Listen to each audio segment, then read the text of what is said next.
السلام عليكم ورحمة الله تعالى وبركاته. مرحبا بكم في قناتكم وصفات فوزية. كنتمنى تكونوا على خير وبخير وفي صحة جيدة. وصفة اليوم هي وصفة خاصة بالسعال الحاد أو الكحة. كيف ما كنعرفوا أن فصل الخريف اللي احنا فيه الآن هو فصل كتقلب فيه الأحوال الجوية، يعني كيتعرض العديد من الناس لنزلات البرد الحادة اللي كتؤدي السعال الحاد أو الكحة.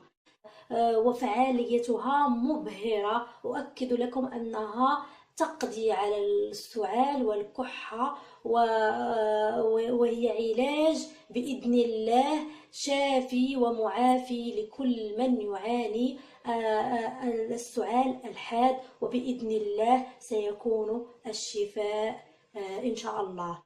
غنحتاجو في هذه الوصفة كيف ما قلت لكم كمية رابعة من الشريحة، وكذلك أربع كرات من الثوم الأحمر، كأس من زيت الزيتون، ونصف كأس من العسل الحر الطبيعي 100%. سيدتي كناخذ هاد المكونات، انا كيف ما سبق لي وانني جهزت هاد المكونات وصوبتها، غادي نوريها لكم كيفاش درت لها طريقه الاستعمال. سيدتي كيف ما كتلاحظي معايا الان انني قمت وضعت الثومه اللي كتشوفوا معايا والتين كذلك. بعد ما غسلتهم مزيان حيدت منهم الغبار، التين حيدت منه الغبار وغسلته مزيان، كذلك الثوم بعد ما غسلتها مزيان وحيدت من هذاك الغبار خليتها بالقشر ديالها ووضعتها في هذيك البرمه قمت بالتبخير ديالها وغطيتها مزيان بالغطاء باش تبقى. وكيف ما كتشوفوا معايا هنا في الصوره ان الثومه والتين ها هما بعد ما تبخروا مزيان خليتهم بالقشور ديالهم. كيف ما كتشوفوا معايا هي مازالت ساخنه، كيف ما كتشوفوا معايا هنا في الفيديو ان الثومه بعد ما تبخرت فورات مزيان في الكسكاس ديال البرمه، غلقت عليها مزيان. كيف ما كتشوفوا معايا هنا انها الثومه بالقشور ديالها بخرتها مزيان، وكذلك التين كتشوفوا معايا هنا يعني طاب وصل مزيان لمرحله الفوران، يعني انه تفور مزيان.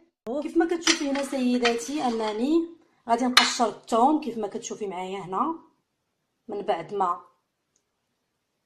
تبخر.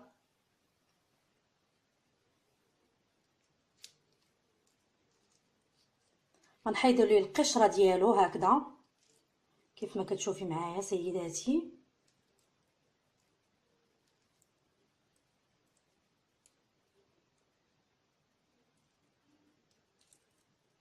نرجعوا لك سيداتي بعد ما نقشروا الثوم كله وتشوفي معايا طريقه الاستعمال.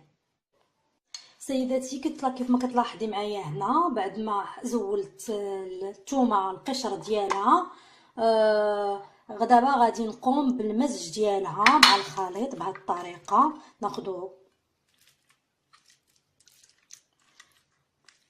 نمزجوا الخليط جيدا، الثومه مع الشريحه او التين. حنا كيف ما كنعرفوا جميع كنعرفوا جميع بان الثومه فوائد كثيره اللي هي معروفه عند الجميع، هي مضاد بكتيري. وكذلك التين كنعرفوا الفوائد ديالو اللي عديده ومذكور في القرآن الكريم. والتين والزيتون، يعني التين والزيت زيت الزيتون عنده الفوائد كثيره. والعسل كيف ما كنعرفوا هو العسل الطبيعي 100%. يعني هذه المكونات كلها طبيعيه ومفيده للجسم ديالنا وما عندهاش شي مخاوف على الجسم ديالنا، بالعكس هي مفيده للجسم ديالنا. وهاد الوصفه راها مهمه حتى للجسم ديالنا والذات ديالنا. كيف ما كنعرفوا ان التين عنده فوائد كثيره وفيه فيتامين دي، هو مزيان الكلاوي، مزيان للذات ديالنا. هكذا كنبقاو نمزجو في الخليط بهذه الطريقه حتى يمتزج مزيان الخليط. بهذه الطريقه نستعنوا بهذه تخلط مزيان. هذه غادي تمزج لنا الخليط جيدا وبطريقه سهله وسريعه. بهذه الطريقه من بعد ما مزجنا الخليطين غادي نصبوا الكأس من زيت الزيتون. بسم الله. غادي نخلطوا الخليط كذلك مرة أخرى.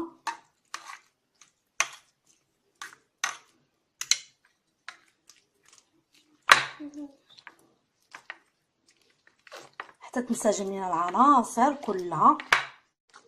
وغادي نضيفوا كذلك العسل.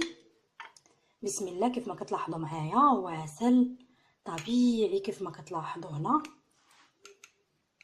كيف ما كتلاحظوا عسل طبيعي 100%.